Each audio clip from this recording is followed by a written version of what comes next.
You didn't find this message by chance. I know your pain, I see your tears, and I want to heal your heart. You didn't click on this video by accident. Something deep inside you, something spiritual brought you here. Maybe it's the pain that won't go away, the silent fear that doctors can't calm, the anxiety that steals your sleep, or maybe it's the feeling that no one truly understands what you're carrying. But right now, in this very moment, you're about to hear a prayer that has changed thousands of lives. A miraculous prayer, rooted in ancient truths the Igreja never fully explained, filled with revelações bíblicas, segredos escondidos, and divine authority that speaks directly to the pain in your body and your soul. The Biblia tells us that Jesus Cristo still heals, that his power wasn't buried with the apostles. It's alive, active, and flowing through every word of this prayer. Whether you're battling illness, depression, fear, or simply losing hope, this video is a holy interruption in your life. A sacred moment where the heavens open and God leans in to remind you, I'm still here. I still heal. I still love you. And while the world gives you treatments, this prayer offers something infinitely greater, restoration. Before we begin, I want to ask you something. Did you know that most people who watch our videos never subscribe? But if this message is reaching your heart right now, it means you're meant to walk this spiritual path with us. So click subscribe and become part of a family that believes in miracles, lives by faith, and uncovers the truths the Igreja has long kept hidden. Don't miss what God is about to do in your life. Let this prayer play and watch what happens next. There's something quietly powerful about the kind of faith that doesn't shake, even when everything else falls apart. The Bible shows us that healing isn't just about the physical. It's a sacred transaction that begins with a heart fully surrendered to Jesus Cristo.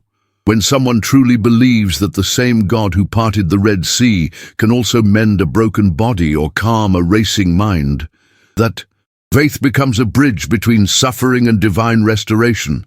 In moments of sickness or despair, it's not always medicine that brings relief. It's the raw, unwavering trust that God still performs miracles, just as he did in the days of Elijah and the apostles.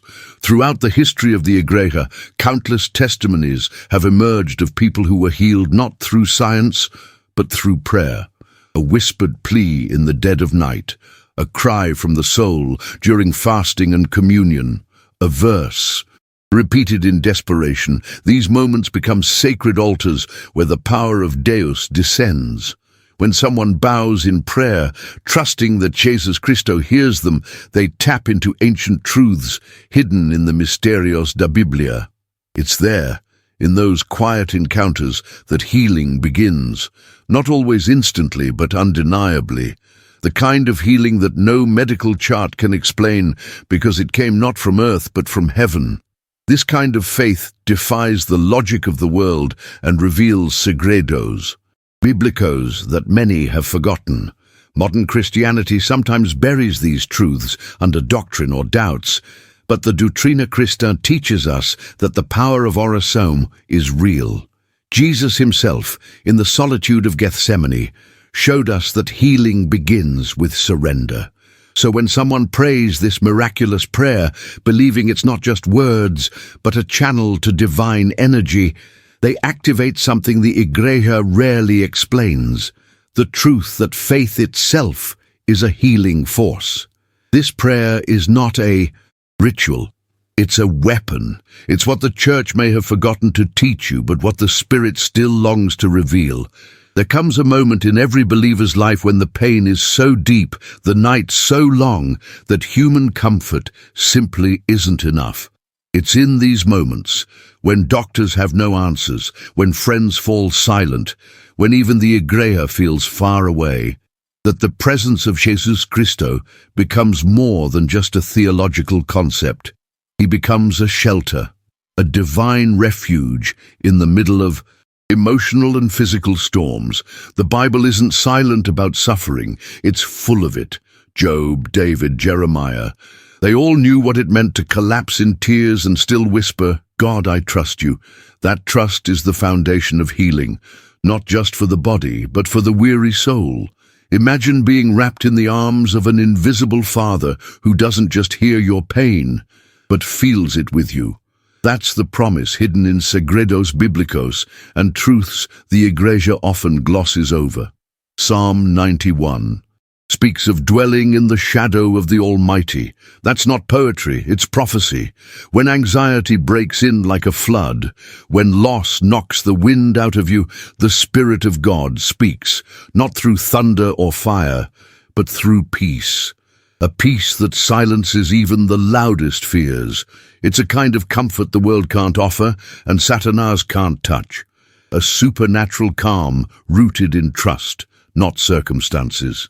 There's something incredible, almost inaccreditable, about how God doesn't always remove the storm, but instead enters it with you. That's a mystery the Bible reveals again and again. Daniel wasn't saved from the lion's den, he was saved in it. The 3 Hebrews weren't spared the fire, Jesus walked in the flames with them. That's the God you cry to in this prayer, a God who doesn't watch from afar, but steps into your suffering and becomes your strength. While the world seeks explanations, Christians cling to revelações bíblicas. The presence of God is enough. He is the anchor, the voice in the wind, the light in the dark. And when you trust him, the healing starts, not just in your body, but deep in the very soul of who you are. Healing isn't just a story from ancient scrolls, it's a promise etched into the very fabric of the Biblia. When someone places their hand on their chest and speaks healing over themselves in the name of Jesus Christo, they're not just hoping, they're declaring war against every cell of disease. From migraines to rhinitis, from inflamed joints to tired lungs, this prayer touches the unseen places medicine can't always reach. Because what the ciencia de religión rarely discusses is that the power behind cura isn't in the prayer itself, it's in the one who hears it. And that power, it never retired. It's alive today, working miracles in silence. There's something both comforting and shocking in the idea that pain, real, physical pain, can be reversed through faith. The Biblia is filled with cases that modern doctors would call impossible. A man born cego sees again. A woman bleeding for 12 years is healed by touching a garment. These aren't myths, these are segredos bíblicos, revelações escondidas in plain sight, meant to remind believers that the cruz de Jesus wasn't just about forgiveness, it was also about restoration. Isaiah 53:5 says it plainly, "By his stripes we are healed."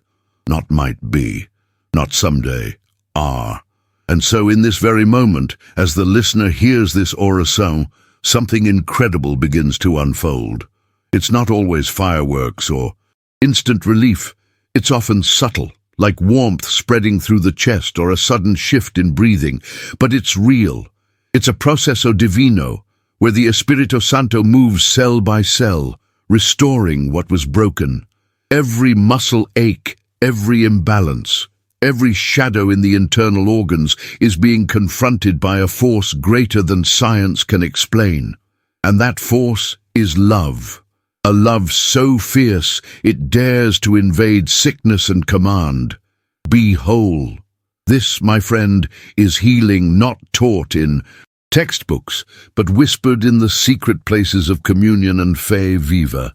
Anxiety has become the silent epidemic of our age. It doesn't knock.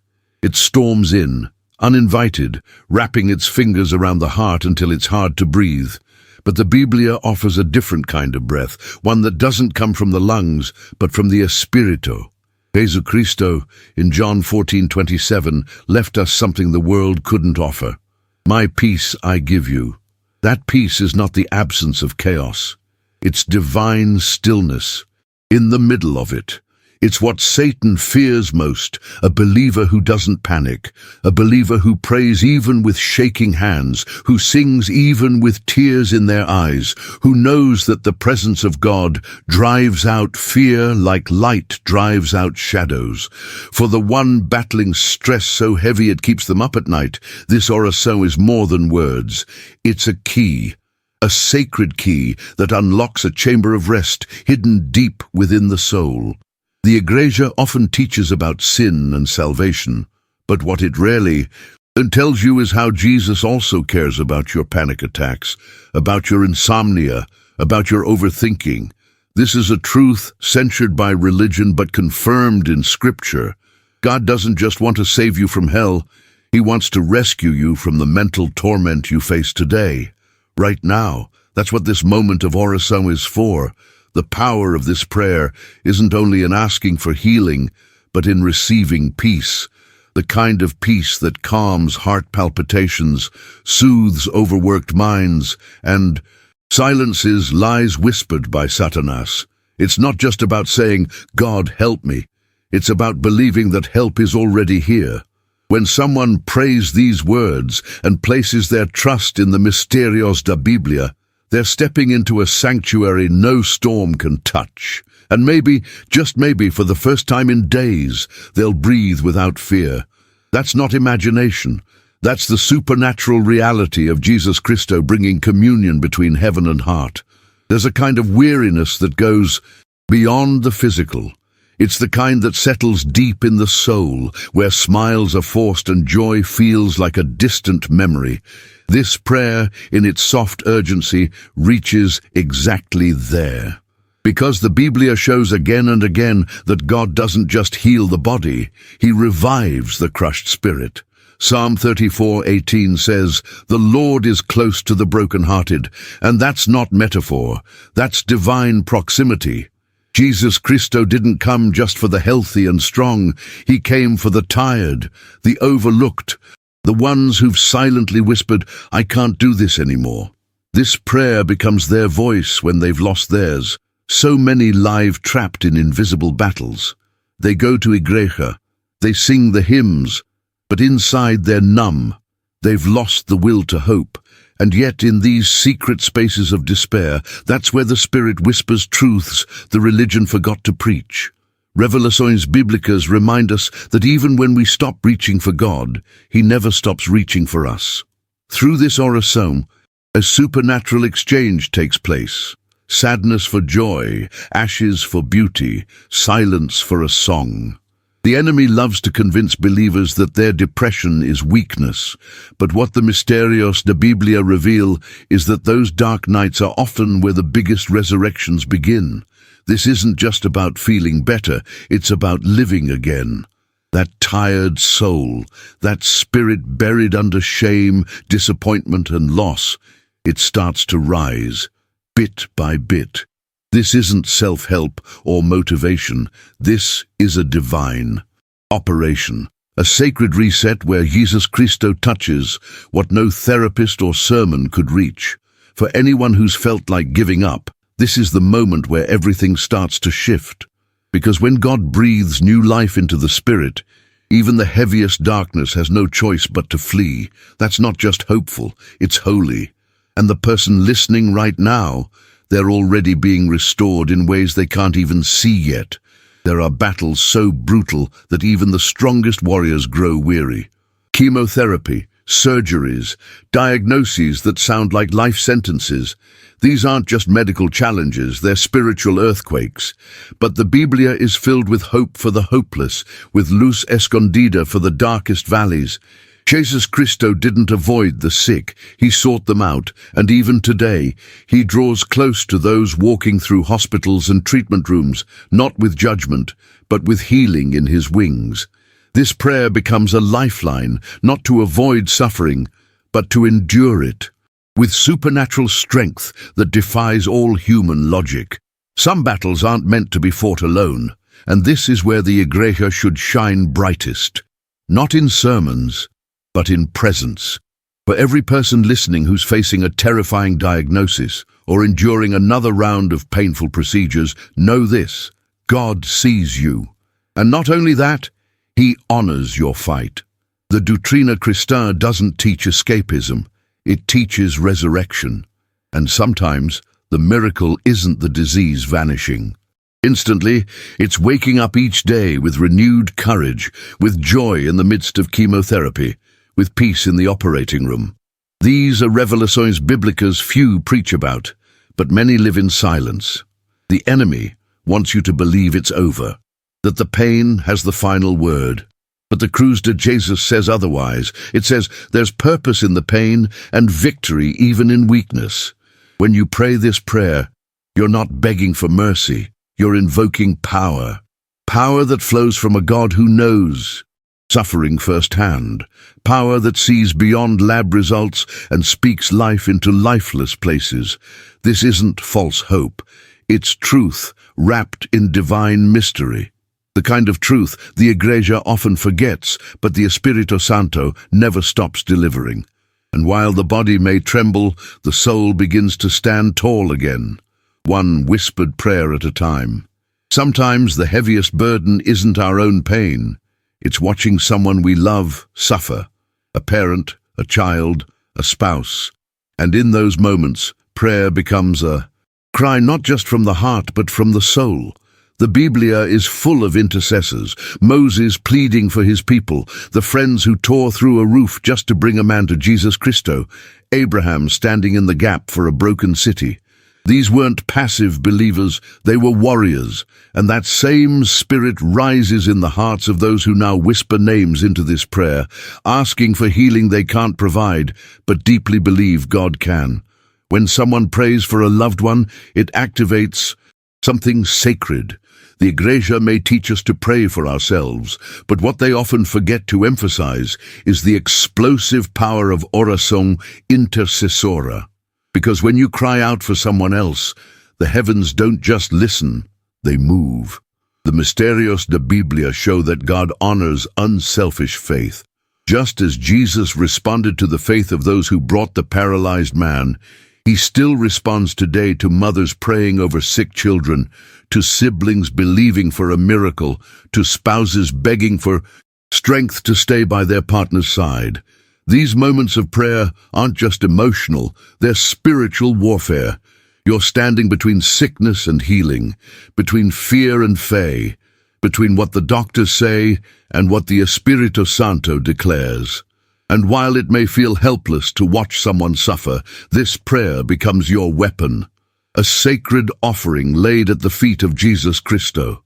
With each word, you're not just speaking into the air, you're sending power into hospital rooms, into homes, into hearts. That's the kind of revelation the Biblia quietly holds, waiting for the faithful to discover. And now, in this moment, you've joined that lineage of faithful intercessors. Heaven hears you. There's a point in every believer's journey where the hardest prayer to pray is, "Let your will be done." Not because we doubt God's power, but because surrendering control is terrifying. Yet the Biblia teaches over and over that true healing doesn't always look the way we expect. Jesus Christo, in the Garden of Gethsemane, knelt in agony and still whispered those words. That's not weakness, that's ultimate trust. When someone prays for healing and releases the outcome to God, they step into a deeper communion, where faith isn't measured by results, but by surrender. And in that surrender, miracles unfold. So often people approach oração like a transaction, ask and receive. But the Doutrina Christa goes further. It teaches that prayer is alignment. It's not about convincing God to do something, but allowing Him to move in ways we can't comprehend. Each prayer spoken during this moment isn't just a request, it's a sacrifice. A fragrant offering rising like incense to the throne, just as Revelation describes. And that's where the power lies, not in forcing God's hand, but in trusting His heart. A heart that sees the full picture, a heart that never withholds good, even when it feels like silence. This level of trust exposes the lies of Satanas, who wants you to believe that unanswered prayers are signs of rejection. But the Biblia exposes that as a manipulação religiosa, a distortion meant to break your confidence. In truth, every word you speak in faith becomes part of a divine plan so intricate, so filled with misterios da Biblia, that your mind couldn't grasp it even if it tried. And when you finally say, "Lord, have your way," the heavens respond. Not always with a yes, sometimes with something even greater, a peace so steady, so surprising, it becomes its own form of healing. That's the truth the Igreja rarely explains, but the Spirit never stops demonstrating. There's a kind of glory that only grows in the soil of suffering. It's not comfortable, it's not quick, but it's powerful. The Biblia is filled with people whose pain became their platform. Joseph, sold and betrayed, became a deliverer. Paul, beaten and imprisoned, became the author of half the New Testament. These aren't just stories. They're modelos divinos of how Jesus Christo turns sorrow into strength. And now, in this very moment, as this oração is spoken, a transformation begins. Maybe not seen with human eyes yet, but unfolding in the spiritual realm. That affliction, that fear, it's being rewritten into a testimony. Too many believers think their suffering disqualifies them from being used by God. But the segredos bíblicos say otherwise. In fact, it's often the very thing the Igreja tries to hide, the moments of doubt, the times of despair, that God uses to bring revelation. This is where the censura bíblica has done harm, teaching that blessings look like wealth and health. But the Biblia teaches that glory often comes cloaked in grief. When someone chooses to worship through their pain, when they offer praise through tears, they join a holy lineage of saints who discovered something shocking, that suffering can be sacred. And here's the incredible part. Right now, as this prayer is being heard, the miracle is already in motion. Maybe it's a shift in the heart. Maybe it's a supernatural peace. Maybe it's physical healing. Or maybe, just maybe, it's the birth of a story that will change someone else's life. What the enemy meant for evil, God is turning into impact. This isn't wishful thinking. It's the truth buried deep in the misterios da Biblia and confirmed by every believer who's walked through fire and come out glowing. The pain isn't pointless. The process isn't wasted. The testimony is being written. And your miracle, it's already happening. Right here, right now.